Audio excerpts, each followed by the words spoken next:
Mark chapter 4. Mark chapter 4, verse 26 to 29. Mark chapter 4, verse 26 to 29.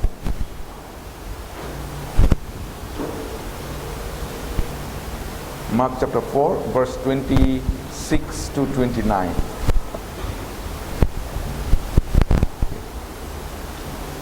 If we found, we'll try to read together. 26 to 29. Shall we read? And he said, the kingdom of God is as if a man should scatter seed on the ground, and should sleep by night and rise by day, and the seed should sprout and grow. He himself does not know how. For the earth yields crops by itself, first the blade, then the head, after that the full grain in the head. But when the grain ripens, immediately he puts in the sickle, because the harvest has come. Okay, may God bless each one of us through reading His holy word. Today, let's think about this portion. Whenever there's a very important lesson, Jesus always used the parables. Here also, he tried to teach with the parables. So what does it mean? We have to learn. Of course, many times we learn about this portion, but let's learn again so that we can share with other people, and we ourselves can be strengthened through this meditation. Okay, one of the principle of living being is to grow, right? To grow after getting birth, and to grow need to be taken care, right? And in order to grow spiritually, we need to study the Bible again and again and again, because the Word of God is the spiritual food. So if you don't take it, you cannot grow. First born, then take the food and grow. So that's the principle. And in order to learn the Word of God, we need to be in the fellowship. So only listening you can listen now these days in YouTube or anywhere, or by the online you can listen. But listening from home alone and coming to the fellowship and listening is quite different. Okay, so we need to grow in the fellowship. We need to listen the Word of God through the fellowship, and not only the Word of God. God give us the power, or God teach us through the brothers and sisters. So in the fellowship, we learn from one another, not only from one person, but God teach through from different persons. So that's why God give the fellowship, God give the church, so that we can teach one another, we can learn from one another. That's the reason. Before salvation, people read and learn the Bible, just like a book. There are so many books in this world. So without salvation, if anyone read and learn the Bible, it's just like a book, the worldly book. Or we can say the socializing people, or to develop morally, or we can say like to have a knowledge to deal the people in this world. So that's how people read and people meditate. We can see in the in the world, those who are famous, so we see some people, right? They quoted from the Bible. Let's say Gandhiji, right? Gandhi read the Bible to how to unite the people, and how to go ahead for the freedom. So all this he used, we see, and there are many famous people they use. But Christians, when we read, when we listen the Word of God, is a different. Okay, there is different. So those who are born again, we read and learn the Bible to serve God, to serve the Lord, more better way. better way to serve the better way. That's what we learn. So now, why we learn? So that I may have more courage to serve the Lord, or I can do the better work for the Lord. That's the reason why we come to the fellowship, why we come to the church, and why we learn the Word of God.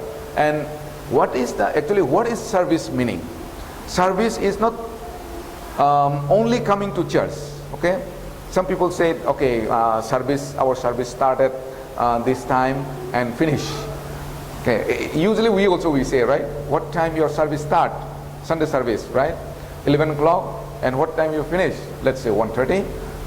Anyway, actually that is not the service, right? Coming to church and sing some song and listen the Word of God and greeting one another, hello, hi, and go back. That is not the service. Okay, what is the service meaning? Service means after salvation we are doing our duty. We are on duty to give our service to the Lord till we die. Now that is the serving God. Until the moment we are saved, from that time on, we are giving ourselves to serve God. To serve God. Now we have to find out from the Bible how to serve God, how we can serve God, right? So when we can give our life, when we can take the decision, okay, I will live for the Lord from now on, that is the serving the Lord. Apostle Paul said, in Romans chapter 12, verse 1, here Apostle Paul said, present your body as a living sacrifice and serve. Give service to please God, pleasing God, right? So we have to give our life, or we have to present our body as a living sacrifice. That is the service. We have to give to God. This body is not ours anymore. Apostle Paul keeps saying, this body is to give God, to serve God, to be useful for God's glory. That is the service to God, or serving to God. So once again, serving God is not the ritual service. What is a ritual service? When you come to know and what people are doing, without heart, you are just following. That is the ritual, right? So let's say you come to church and maybe some people look at around and people, okay, when we go to church, we have to pray, and we have to sing, and then go back. That is not the service. That is a ritual, right? Ritual. So serving God is not a ritual service. So that is, many people are doing that, but that is misunderstanding. To serve God, first need to be born again. Of course we know, and we are born again. Born again means what? Born again means, really I received the salvation, or we received the salvation. We receive the Holy Spirit, or we are new creation. That's the Bible says. When we are born again, we become the parts of the body. And if you are not parts of the body, you cannot serve the body, right? Suppose my hand is not the parts of the body, this hand is not able to serve the body. All the parts are to serve the body. But if this hand or the finger or whatever may be, if this is not the part of my body, then that parts cannot serve my body. So likewise, church is the body of Jesus Christ, and Christians are the parts of the body, right? Parts of the body, as 1 Corinthians say. So when we become the parts of the body, when we are born again. When we are born again, we become the parts of the body, and from that time onwards, we are able to serve the body. So born again is very important. There are many people who are not born again, but they think that they are serving. Okay, they may do many things. Okay, they may give, they may be very jealous to do the work of God. But if they are not born again, they cannot serve God. We know in the Old Testament, Pharisees, Sadducees, they said, we are serving God. They think that they are serving God. But Jesus said, you are serving Satan, your father. Your father is devil, and you are sons of the devil. That means they are serving the devil, not to God, not to Christ. After salvation, we learn how to serve the Lord. That's what we learn in the church. That's what the Word of God teaches us, how to serve Lord. And in the church, we learn how to serve God, and who is teaching us. It is not the pastor, okay? It is not the pastor, it is not the evangelist, but it is Holy Spirit who teaches us. And that's what Bible said, God gave in the church some prophet, some teachers, some pastor, some evangelists, right? God teaches through them. And as I said earlier, we learn from one another. God teaches each one of us from one another. So we are learning, we are teaching one another. Maybe through my testimony, or through my life, or through your life, somebody is learning something. Through my sharing, somebody is learning something. Through your testimony, somebody is learning something. So that's how Holy Spirit teaches us. That's why Jesus said, abide in me. And when we are in the fellowship, God teaches through the Holy Spirit. We know, Bible keep telling us there's a one God, right? And one Spirit and one body. So we are one body, the body of Jesus Christ. And there is a church. We all are church. And those who are not born again, they cannot be the body of Jesus Christ. They cannot be church. So as long as now we become the body of Christ, as long as we are in the body and in the fellowship, we will get the supply from the head, right? As long as we are in the body, the parts are, as long as in the body, they will get the supply from the head, or they will get the nutrition. And if they get the nutrition, they will grow. Without getting the nutrition, how can you grow? You cannot grow, right? So we have to be in the fellowship. Let's go back again, verse 26, I will read. Verse 26, let me read again. And he said, the kingdom of God is as if a man should scatter seed on the ground. So now, Jesus started telling this parable. Jesus came from the kingdom of God and died on the cross in order to take us into heaven, where he is, from where he come, right? And before, he has completed the work. Actually, he has spoken many lessons through parables, and this is one of them. So here Jesus tried to teach by the parables, and here we see that like kingdom of God is as if a man should scatter seed on the ground.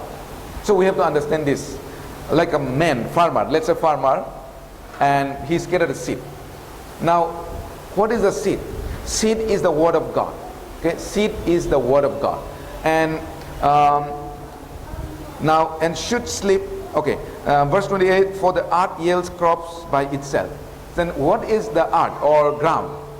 Actually, this earth or ground represent the different kind of man's heart. When we read here, different kind of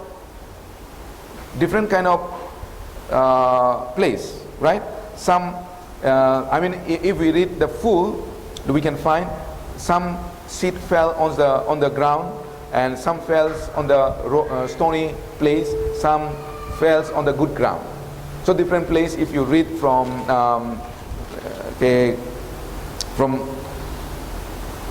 verse 4, if we read, we can find. And just let me read verse 4. And it happened as he saw that some seed fell by the wayside, and the birds of the air came and devoured it. Some fell on stony ground, where it did not have much earth. And verse 6, but when the sun was up, it was scorched, and because it had no root, it withered away. And verse 7, and some seed fell among thorns, and the thorns grew up and choked it, and it yielded no crop. But other seed fell on good ground. Okay, there are different, it mentions different ground, different place, right?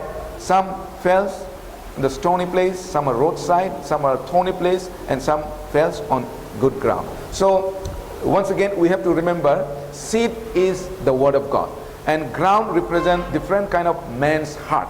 From chapter 4 verse 14 again, let me read again 14. The sower sows the word, and these are the ones by the wayside where the word is sown. When they hear, Satan comes immediately and takes away the word that was sown in their heart. So these, what we read from verse 4, it explained from 14 onwards. So what does it mean? It explained, right? Explained very well. And verse 15, let me read again. And these are the ones by the wayside where the word is sown. When they hear, Satan comes immediately and takes away the word that was sown in their hearts. So, like the sowers sow the seed, and the first seed which falls on the roadside. What happened? It happened that birds come and take away. That means bird represent the Satan, right? It represent the Satan. And some seed falls on the wayside, and some among the stone, and some among the thorn, and some on good ground. So first, there are first one, they are the one who listen the word of God but cannot receive the salvation because of the hardened heart. So their heart is like a roadside.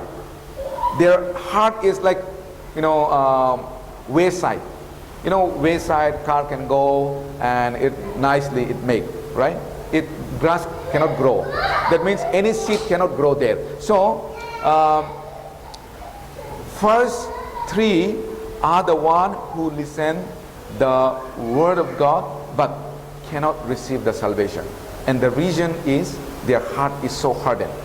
Even though many times they listen, but because of the hardened heart, there is no place for the word of God.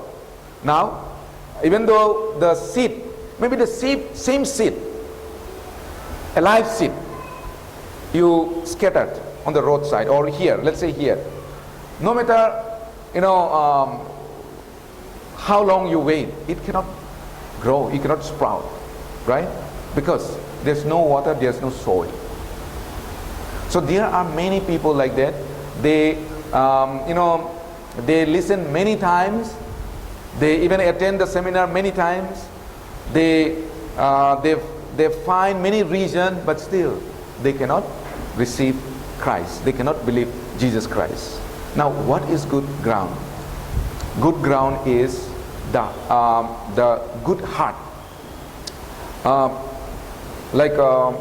People like tax collector. Tax collector? We know, right? Tax collector and Pharisee. So tax collector, and we see also in the Bible like a prostitute. Easily they can come to God. Easily they can take the word of God. Why? Because they know who they are. So they are like a good ground. Those who know, they are sinner, and because of that sin they are going to hell. Those who realize that they are like a good ground, their heart is ready to accept the salvation. Their heart is ready to accept the grace of God. Their heart is ready to accept the word of God or the mercy of God.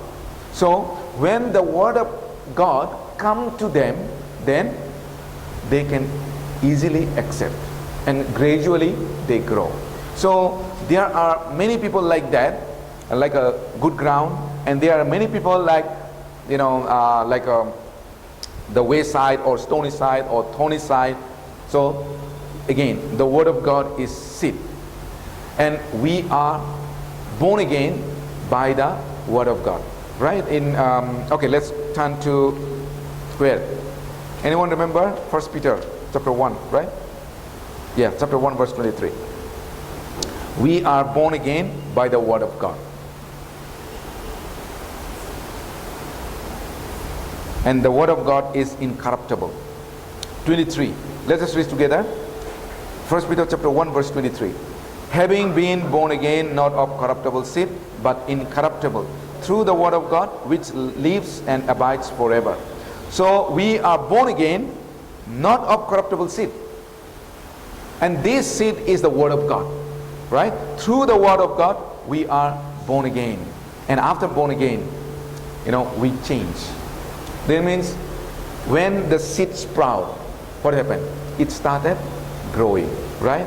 It first blade comes, and then head comes. That's what it says. And then keep growing, and later what happened? Keep growing. Later, it bears the fruits, right?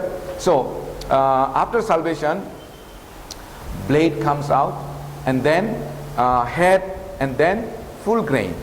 Now, let me go and read again, verse 27 and 28. And should sleep by night and rise by day, and the seed should sprout and grow. He himself does not know how. For the earth yields crops by itself, first the blade, then the head, after that the full grain, the head. But when the grain ripens, immediately he puts in the sickle, because the harvest has come. Okay, now what does it say here? By night, should sleep by night and rise and day by day, and the seed should sprout and grow. He himself does not know how. After born again, when we are in the fellowship, how we grow, we don't know. Who will know? Other people will know how we are growing. If we are in the fellowship after born again, we continue living in the fellowship in the church, we grow. If we continue to listen to the word of God, then we will grow. We'll grow. Of course, we don't know how we are growing, but people recognize we grow. Okay, we grow. That means there is changes. A lot of changes will come in our life. So, blade is the beginning of spiritual life. In Bible it says justification, means we are justified. We are justified by the blood of Jesus Christ, because Jesus died on behalf of us. So we are justified. And head is the growth of Christian's life. Means we have to grow continuously. It is, in the biblical term, sanctification. We have to keep sanctified ourselves. In order to sanctify, we have to learn the word of God continuously. And then at the end, there will be full grain, and this full grain is the time of harvest. Time of harvest. That means glorification. One day Jesus will come, he will take us with him. So we will be glorified. Now we don't know. We are living like other people. Non-believer and believers are same. There's no difference. Of course, the changes will be there, but when you look out appearance, there's no difference. But when Jesus comes, Bible says we will be changes, like from what is that? Worm to a butterfly, right? So we'll be so beautiful. Blade is the beginning. So first thing is life, and to get eternal life. And to get eternal life, we cannot do by our own. It is given gift. It is done by God and his son Jesus Christ for us, just believing that work. That's how we are justified, and that's how we receive the eternal life. Sometime we what is that? What we call it? Chana, right? Chana.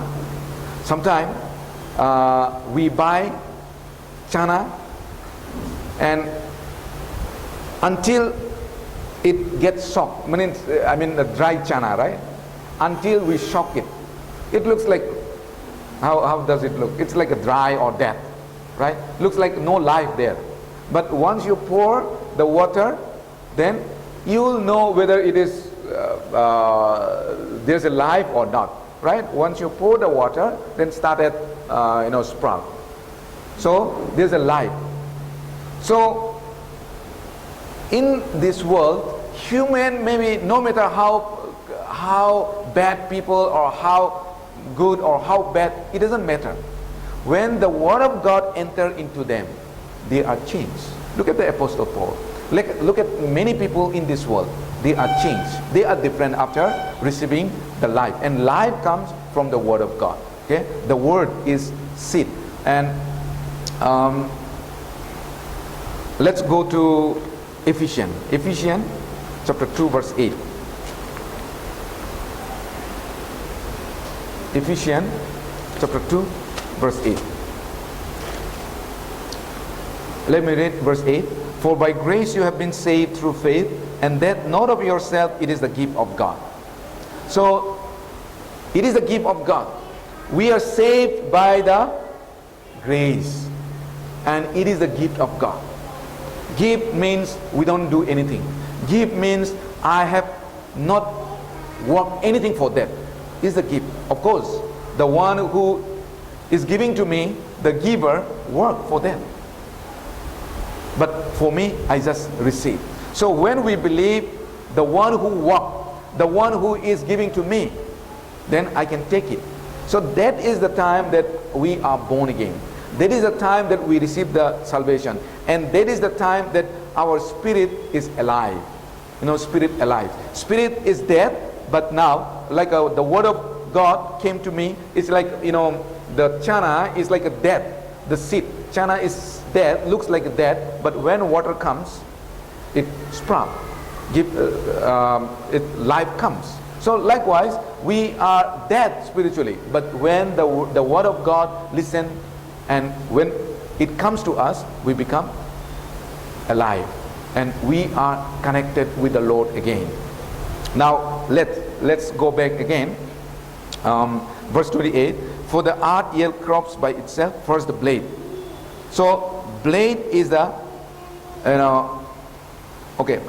first the blade, then the head. After that, the full grain in the head. So blade is the beginning of life, the salvation. When we believe Jesus Christ, we receive the salvation. And after that, head comes. Head is the growth of Christian's life. We continue to grow. After born again, we continue to grow. Salvation is the day spiritually we are born. Before, we are spiritual dead. But the moment we receive the salvation, we are born spiritually. So after salvation, we are keep growing. Actually, we need to grow. If anyone is not growing, then the salvation may not be true. The salvation may not be real. Maybe fake salvation. Look at here. This looks like beautiful, right? No matter how much you put a plant, this will not change, right? This will not grow. And one thing is, this will not wither away, right? This flower, but real flower will wither away, right? And there's no change. There's no growth. It will remain like this. There's no change. But if the flower is real, will be changed. After flower, what will come? Fruit will come, right? And it will grow, continue to grow.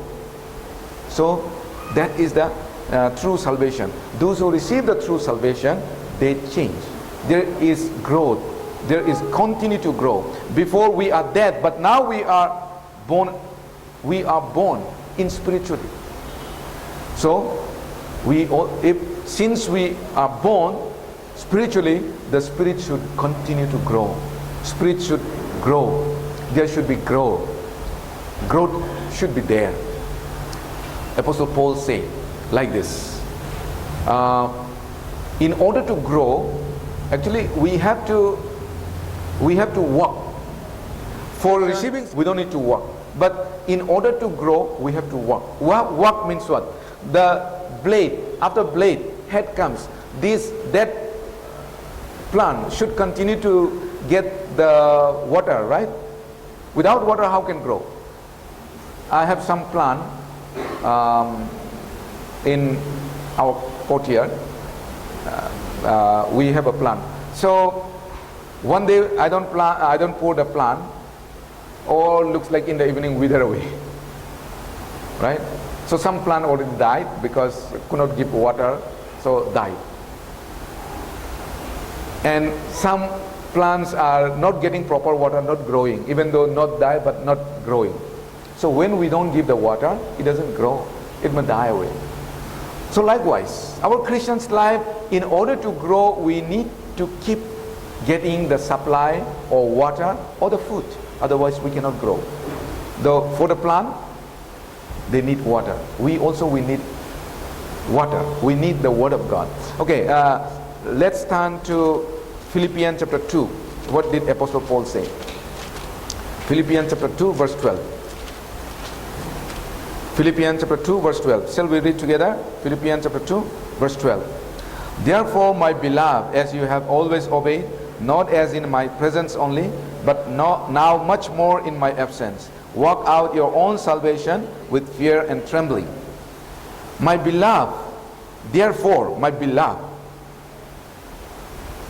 as you have always obeyed, not as in my presence only, but now much more in my absence, work out your own salvation. Okay, this seems look like work for the salvation, but this is not talking about the spiritual salvation. I mean, this is not about the eternal life. This is not about the spiritual salvation. This is talking about the Christian's life. In another version, you read, in another version it says, work hard to sow the result of your salvation, obeying God with deep reverence and fear. So, work hard to sow that you are Christians. That's the meaning. Work hard so that you can grow as a Christian. Work hard so that your spirit can grow. That's the meaning. So we have to grow spiritually, and in order to grow, we have to work hard. Means we have to work hard. We have to try our best to eat, to take the food. First, take the food. So then we can grow. This is not about the spiritual salvation. Verse 13 also, let me read same verse. Verse 13, Philippians chapter 2. Verse 13 also let me read. For it is God who works in you both to will and to do for his good pleasure. So it is God who works in you. In whom? In Christians. It is God who works to Christians, in Christians, so that they can be changed. So God is working in me. God is working in you. And by the power of God, we can change. So that's why Apostle Paul said, I can do all things in Christ. Right? I can do all things. So through Christ, we can do all things. Not by ourselves. It is God who gave us the power. So after born again, Holy Spirit lives in us, and Holy Spirit help us. Holy Spirit give us power, and also give us the strength to work for ourselves in order to grow. Now, who is the Holy Spirit? Okay, who is the Holy Spirit? Some people think that Holy Spirit is something power, or something like they believe that Holy Spirit is some kind of power. No, Holy Spirit is not the power. Holy Spirit is God himself, right? God the Father, God the Son, and God the Holy Spirit. Holy Spirit is not the power, but Holy Spirit is God. He is God, and He is Spirit of God, Spirit of Jesus Christ. They are one. Of course, Trinity we cannot fully understand, but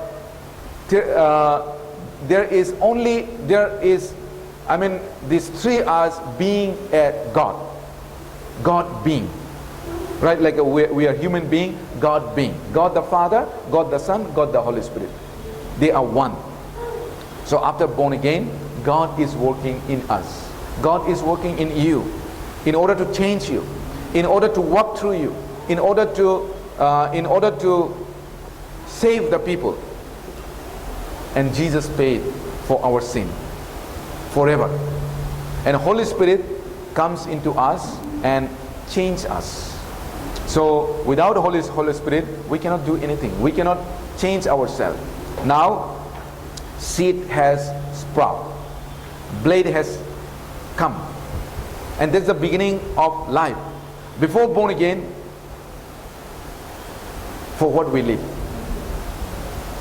Any person in this world, before born again, they live for their own. They live for this world. That means they live for their own, right? They don't live for God. But after born again, we understand many things slowly, the more we come in the fellowship, the more we understand. And first thing we understand is this world is not permanent. And secondly, we understand is it is not I anymore, but it is God who lives in me, as Apostle said. So we realize that the world is going to perish, and the life I'm living now is given by God, and I don't know how long I will live in this world. And also we realize that there is a heaven, and the heaven cannot be compared with anything, and the Lord will come and He will take us there. So that's what we realize. So we don't live for this world, we live for the Lord, and we know we are not any longer for ourselves. We have new desire. If anyone is truly saved, they will have a new desire, and their desire is to live for the Lord. Of course, as Apostle Paul said in Romans chapter 7, there will be struggle. Of course, we know now, after born again, we will have the desire to live for the Lord, but Satan is also working in our body. So we still have a desire to live for the world or for myself. But the another desire definitely will come if anyone is born again. Now I have to live for the Lord. At least that desire. You can overcome or not, that is another case, but that desire will come. Okay? So here it says, work out your own salvation with fear and trembling. When we fear God, when we try our best, then we can suppress our fleshly desire. Fear and trembling is to live for God. Satan may hinder many times. Satan will definitely hinder, and the more we try to live for God, or the more we try to live as a good child of God, the more temptation will come, the more struggle will come, because the more we work hard, Satan also will pull. It's like what is that? There's a game, rope pulling each other, or tug of war. Yes, tug of war, right? The more opposition pull, you will pull. So right, the stronger will win.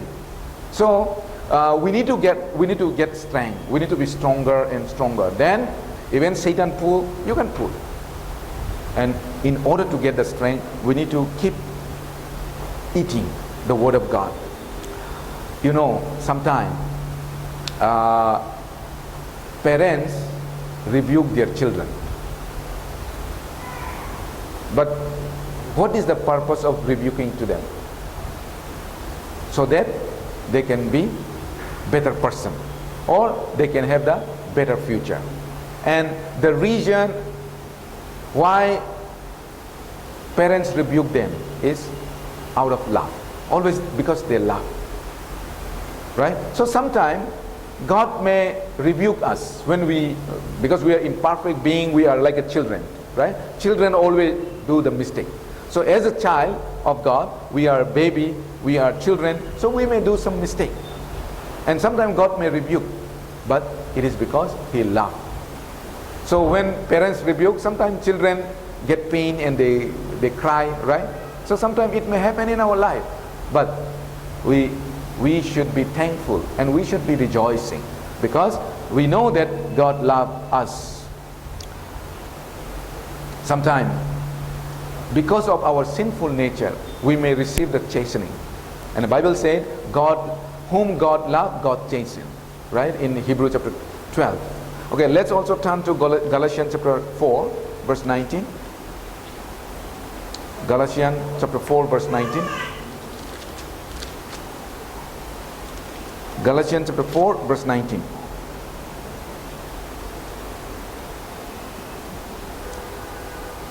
Let us read together. Galatians chapter 4, verse 19. My little children, for whom I labor in birth again, until Christ is formed in you. This is Apostle Paul. He said, until Christ is formed in us, we may be chastened by God. Until children grow up, they continue to receive correction from parents, rebuke from parents, right? Because, as I said, they will do something wrong because they are children. We are imperfect beings, so we cannot be in spiritual life until we meet Jesus Christ. We cannot become adults. You know, children here in this world, after 18 we become adults. Of course, in India, even after 18 years, many children are rebuked by their parents, right? But of course, in other countries, they cannot do anything after they are 18. They are independent, they live their own way. But in India, it's not like that. Of course, as a Christians, spiritually, we cannot become adult. We cannot be perfect. So, until we meet with Jesus Christ, there can be rebuke. Of course, as we grow, some rebuke may be lesser. When we are a child, maybe more, or in the process of growing, there will be chastening. We have to remember. But when you are chastened, you have to think that I should be more in the fellowship. We have to think in that way. I have to listen to more. I have to be with God, with the brothers and sisters more. You know, mother, here it says, my children, for whom I am again in the anguish of childbirth until Christ is formed in you, in another version. You know, mother gave birth, right, to the baby. So when mother gave the birth to the baby, only mother knows. They are so, they go through the labor pain, right? And that's what Apostle Paul said. When I gave you birth, means Apostle Paul is not giving birth, but through the preaching of Apostle Paul, Galatian people got saved. So when he preached the gospel, he go through so many difficulties. In order to preach the gospel, actually, it's not easy.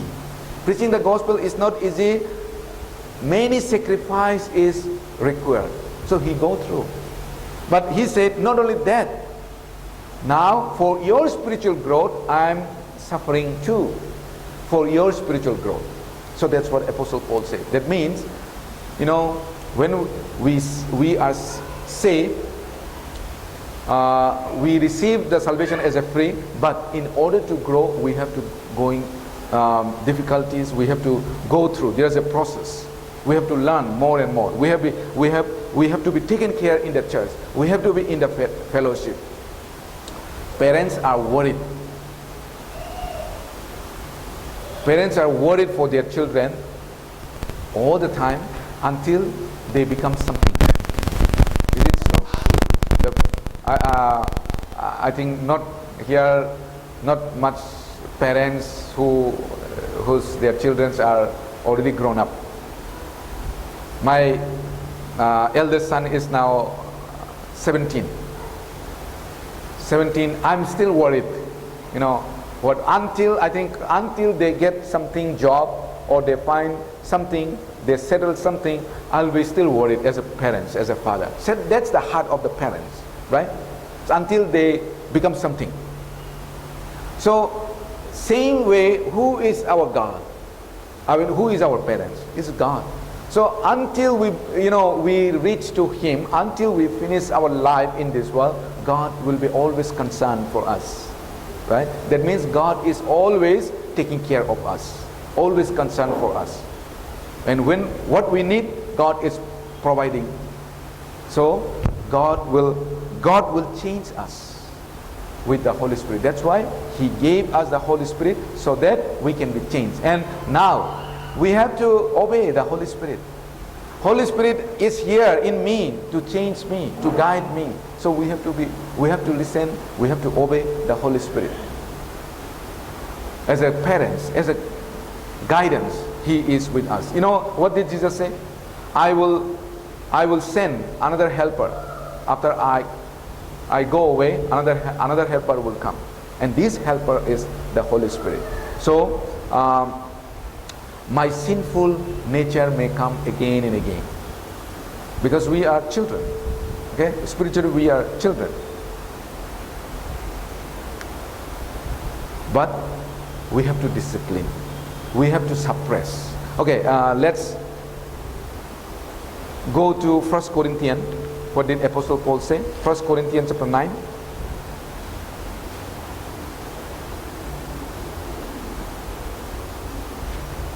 Verse 27. Shall we read together? 1 Corinthians chapter 9, verse 27. But I discipline my body and bring it into subjection, lest when I have preached to others, I myself should become disqualified. Okay, let me explain. My sinful nature may come out before others anytime, because I'm a child. Sometime I saw that when children meet, Joel and Joe, right? Because we are in one church member, we visit each other. They fight.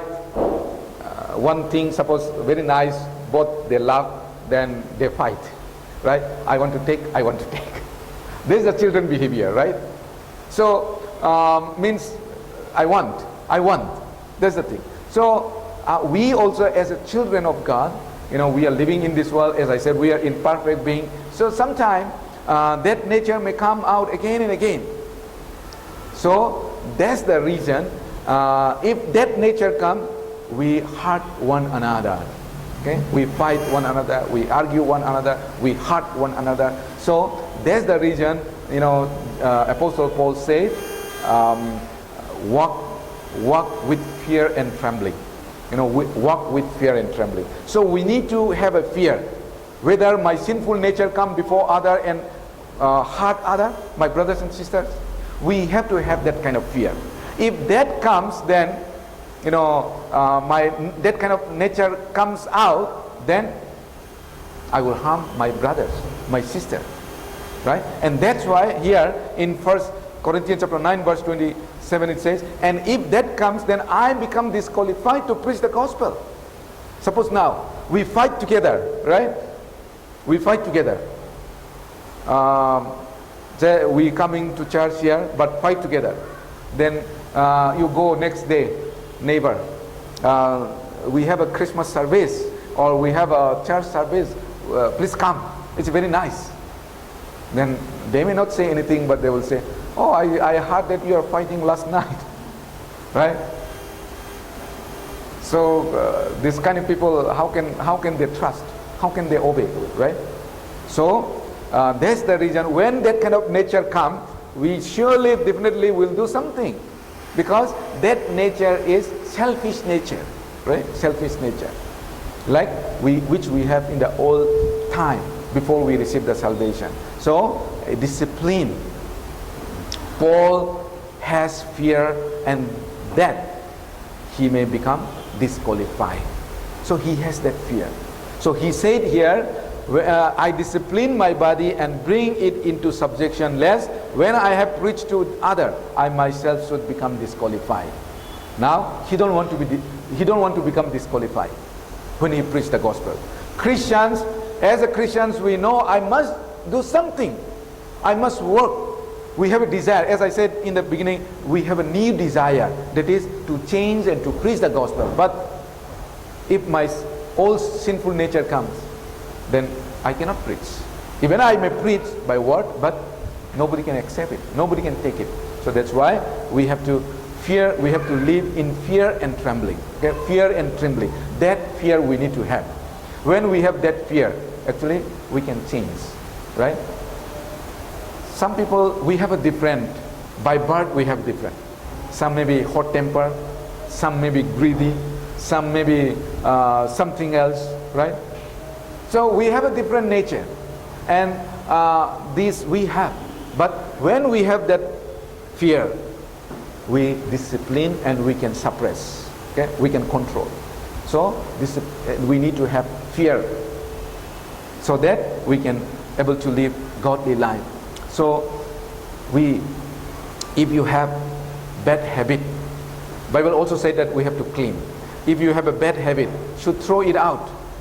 Of course, we cannot do by our own power. God will do it. So we need to be in the fellowship. Only in the fellowship, there's a power in the fellowship. And lastly is, let me go back, verse 29 and 28 and 29. For the earth yield crops by itself, first the blade, then the head, after that the full grain in the head. But when the grain ripens, immediately he puts in the sickle, because the harvest has come. Now, last is full grain, means glorification. One day we will be glorified. We don't know now how we will be, but Bible mentioned many times, many places, that we will be glorified like a Jesus. And that time we will see God as He is. Now we don't see, right? We don't know how God looks, but that time we will see God as He is, because we also will become like a God. Okay? Sometime I search in a Google like this. Cat, cat. I have a cat pet. So cat looks, man also like cat. Means suppose we play with them, and they think like, oh, this is like me, or like this one. So my father or my mother or my sibling. So as cat, they think as them, right? So what I want to say is, now we are not very clear how God, but when we think in different way, right? But we don't know. But when we meet with the Lord, we will see as He is. As He is. Because we also will become like Him. Jesus said, He will come back. He will come again. And not to forgive our sin, but to give us, or to take us with Him. But those who do not believe in Him, to judge them. So He is coming back not to forgive our sin, remember. So there are many people who teach He will come again and people will be saved. No, nobody will be saved when Jesus comes. Rapture, after rapture, nobody will be saved. And He will not come to forgive our sin, but to take those who are forgiven. Okay, that is the reason He is coming. Okay, Hebrews chapter 9 verse 28. Let's go to Hebrews chapter 9 verse 28. Hebrews chapter 9 verse 28. Let's read together. Shall we read? So Christ was offered once to bear the sins of many. To those who eagerly wait for Him, He will appear a second time apart from sin for salvation. Christ was offered once to bear the sins of many. He offered once for all. To those who eagerly wait for Him, He will appear a second time. He will come a second time apart from sin for salvation. Not for the salvation, apart from sin. He will come. Not to forgive our sin, but to take those who are forgiven. So Jesus died on the cross, and He was resurrected after 3 days. And then His resurrection is kind of first fruit. He's the first fruit. Means He is the first who got resurrected. Now, all the follower of Jesus Christ will be resurrected one day. God is preparing beautiful place for us, so that we may live eternally there. So those who are born again, those who are waiting, yet they will be adopted, and they will live in heaven. Okay, Philippians, let's see some more scripture. Philippians chapter 3 verse 20 and 21. Philippians chapter 3 verse 20 and 21. Philippians chapter 3 verse 20 and 21. Shall we read together? For our citizenship is in heaven, from which we also eagerly wait for the Savior, the Lord Jesus Christ, who will transform our lowly body, that it may be conformed to His glorious body, according to the working by which He is able even to subdue all things to Himself. Our citizenship is in heaven. Who is our? Christians. If you are born again, you also included in our. Our citizenship is in heaven. Now, suppose we are living in foreign land, then our citizen, our country is in India, right? We want to go, and we go to other country for some time, we come back. So now this is not our permanent place. This is not our country. This is not Christian's country. We are prepared. For us, there's a prepared by God is a heaven. in this world, nobody will live forever. Everyone will go from here, and this world itself will be perished. So, but for us, it is so so sweet and so encouraging hope word we have.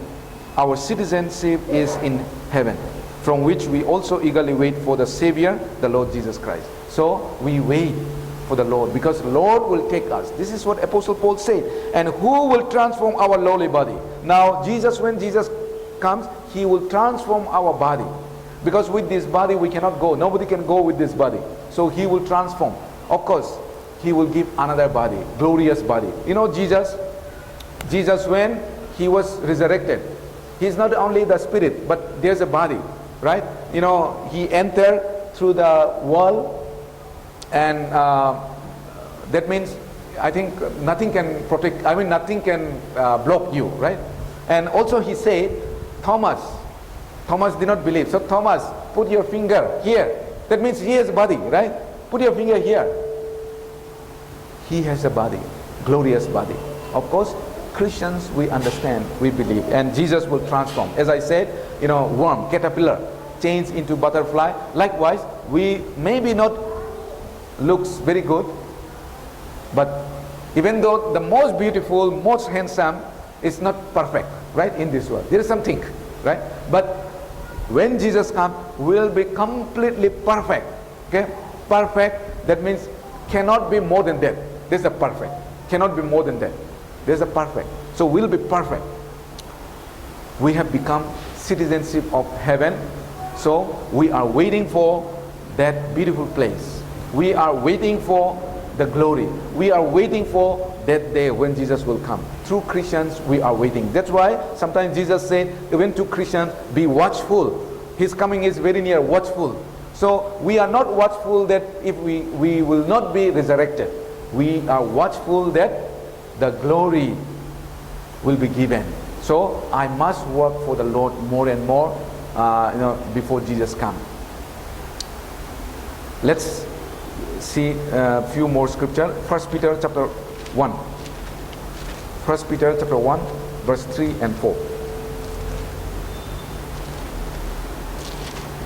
3 and 4. Blessed be the God and Father of our Lord Jesus Christ, who according to His abundant mercy has begotten us again to a living hope through the resurrection of Jesus Christ from the dead, to an inheritance incorruptible and undefiled, and that does not fade away, reserved in heaven for you. Now, the things which we inherit, God give us because we are adopted, right? Now, through His mercy, has begotten us again to a living hope. He begot us. We become His children through the mercy, through the sacrifice of Jesus Christ, through the death of Jesus Christ, the resurrection and the death of Jesus Christ. And now, since we are children of God, we are inheritance. We will inherit what God has, right? We'll inherit. And we are given the new hope, and our hope is living hope. That's what here it says. And which we are going to receive is not going to be destroyed. It's not going to fade away. Will be forever. Everything in this world will be gone. The family you are given, this will be gone, right? You have mother, father, sibling, all will be gone one day. But the resurrection and the death of Jesus Christ, which we are given, will not fade away. Okay, what are these? The eternal life will not go away. The brothers and sisters, we are those who are born again. Now we are having fellowship. We are brothers and sisters, right? So these will not be gone away. Will remain forever. But suppose now you have family member, brothers and sisters, sibling, but they are maybe not born again, not a Christians, then will not be forever. It will be gone. What fade away will be gone one day, right? But through the resurrection and the death, that will be forever.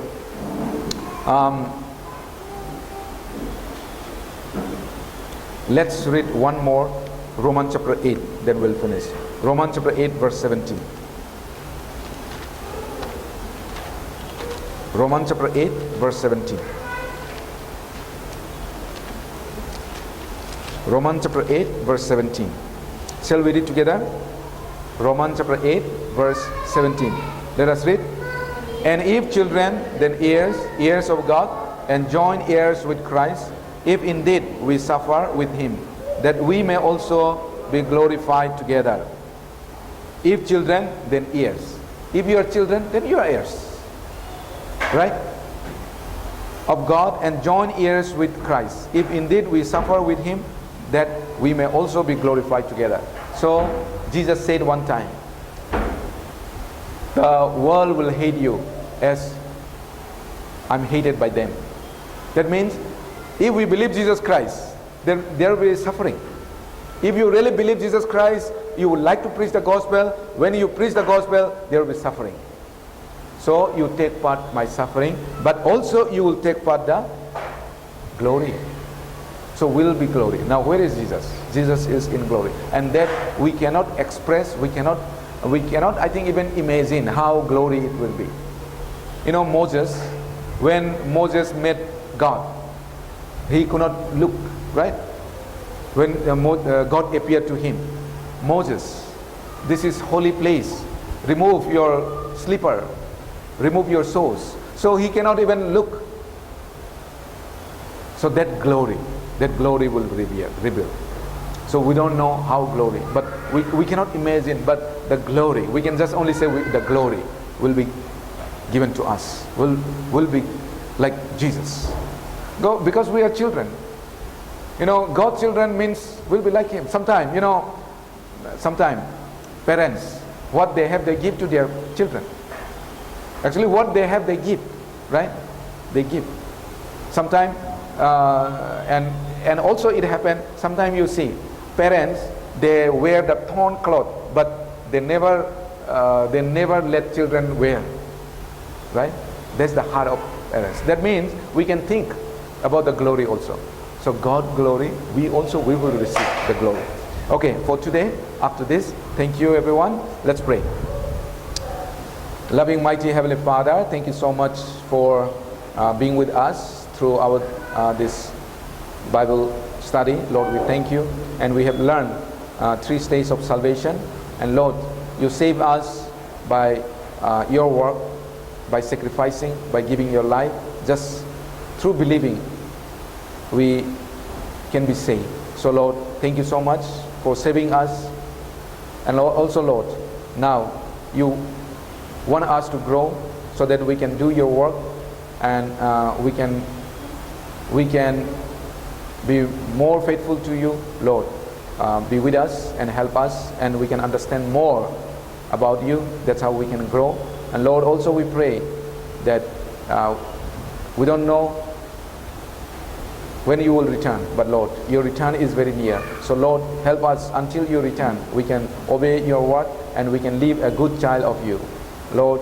And also thank you so much for giving us hope, that our hope is eternal hope and living hope, and that is our future. So Lord, we thank you for giving us such a wonderful future. Lord, we thank you, and in Jesus' name I pray. Amen. Okay, we'll see.